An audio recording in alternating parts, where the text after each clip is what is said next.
Welcome to the surface area lesson of three-dimensional objects using nets. And I want to guess it was maybe in grade 7 or 8 where I believe part of math is to take a look at three-dimensional objects kind of taken apart, and that's kind of what we're looking at here. So if you can look at the net that you see here of a cube and visualize it folded together, I hope you can picture a cube. You'll probably want a calculator for this. So here we go. So first thing I'm going to do is just kind of review a little bit of what area is. So when we're dealing with area, we're dealing with the number of square units required to cover a surface. So for a two-dimensional shape, oftentimes we kind of look at retiling a floor, putting grass, let's say, in your backyard and things of that nature. And so when it comes to surface area, we are looking at the sum of the area of the faces of a three-dimensional object. And we're going to cover specific ones here. So right here I have, let's just put that here, I have this one, and then I have this one. And so the one in my right hand is, what do you think? A square centimeter, and the one in my left hand is a square inch. And so that kind of hopefully gives you an idea of what we'll be doing. So we want to see, how many square centimeters, square inches, square yards will it take to cover. And so when we're dealing with that, we need to calculate the area of each of the faces. And if you have the sheet in front of you, you'll be able to see the formulas in the top right. Formulas will be given to you. So what we need to do is figure out what shape we're dealing with. So when we're dealing with a cube, we are dealing with what shape? A square. So the formula for the area of a square is side squared. So we only have one side length, and so we'll take the 7 and multiply it by 7, and we'll get 49. Now we have to figure out, okay, what kind of units are we dealing with here? So 49 yards squared, or square yards, and that's where we get those two dimensionals of the square that I showed you. So 49 square yards, and all of the faces of a cube are the same. So we just need to copy this.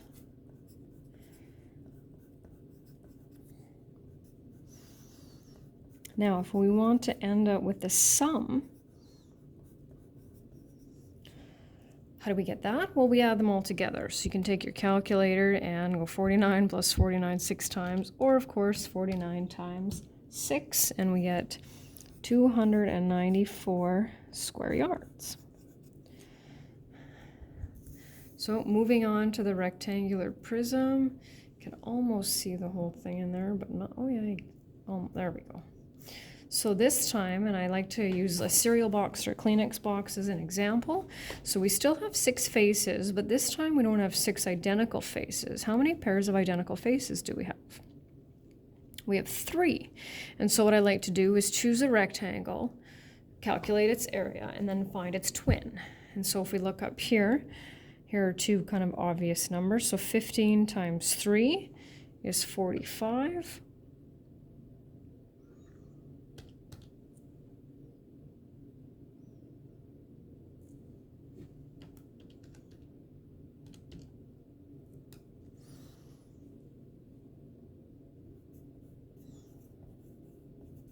And where's its twin? Right over here. I got sidetracked with something else. Sorry about that. So if it helps to write down some measurements, that's totally fine.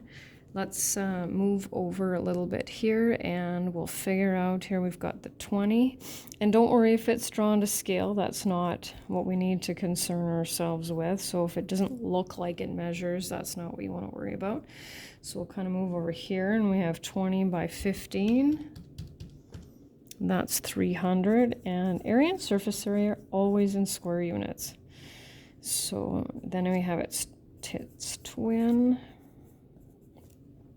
and then here's a 20 by 30. The formula for the area of a rectangle is up there in the corner. It's length times width, or sometimes I use base times height. So 60 square meters.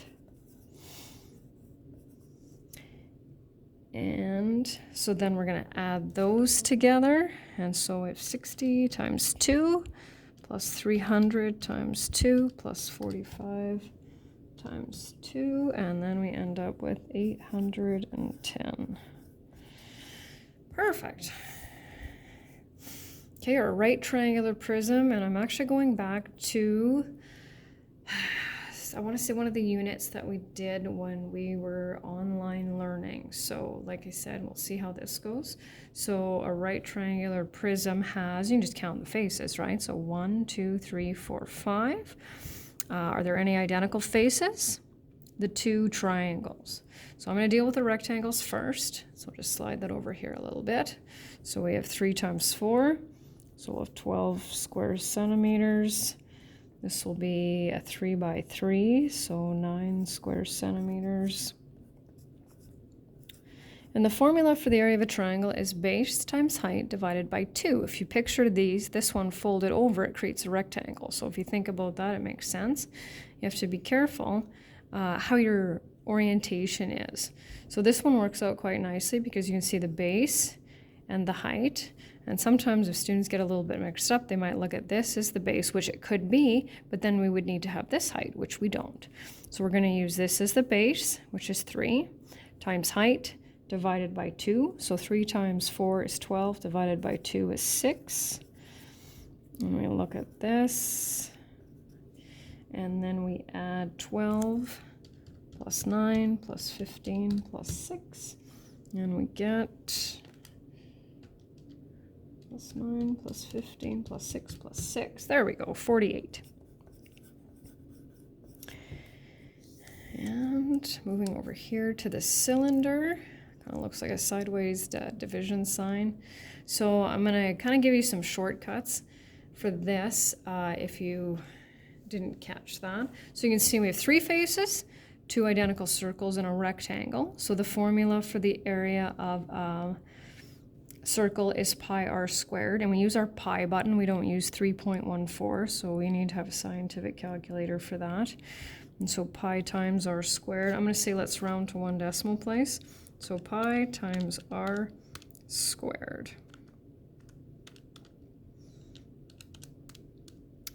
And I said 1 decimal place, so I get 60.8 square centimeters. I'm going to copy that over here. Now we can see we need 2 dimensions for a rectangle, and we don't have that. We only have 1, but we actually kind of do. So the short version is that if you can kind of picture this circle, the distance around the circle is going to be the other dimension you're looking for, and that's the circumference of the circle. So you might want to take a cylinder, so a Pringles can or a coffee canister, and take a look at that. So the circumference, so we're dealing with 2 times pi times r. So 2 times pi times 4.4. Pi times 4.4 is 27.6. So I'm going to move that over here. Now, because this is like a length, it's going to be in centimeters, and then we're going to take length times width. 198. Oops, I meant to put that there, sorry. 7.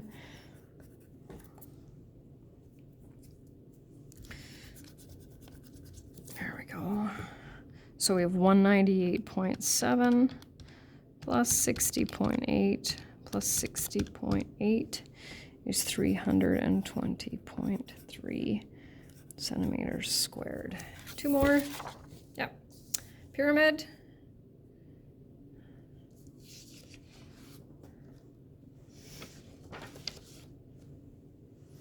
So we've got, again, the base times height. You can see 5 faces. There are 4 identical ones, so that'll be nice. So we'll go pi, sorry, not pi, base times height divided by 2. 77 square inches.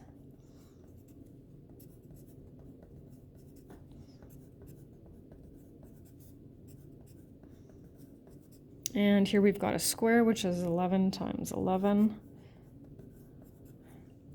So 77 times 4 plus 121 is 429. And our last one is the cone. So let's see, it's just tucked over there. Let's see if I can kind of, I got this not quite set up right. There we go. So I'm going to give you a hand with this here. So we've got our slant height and our radius. So that's going to be 5. And so I'm going to help you with this because we need some formulas here. So we've got 78. So this is pi r squared. And then pi times r times s. So pi times 5 times 13 is 204.2. And so our total is 282.7. And that is the end of calculating surface area of nets.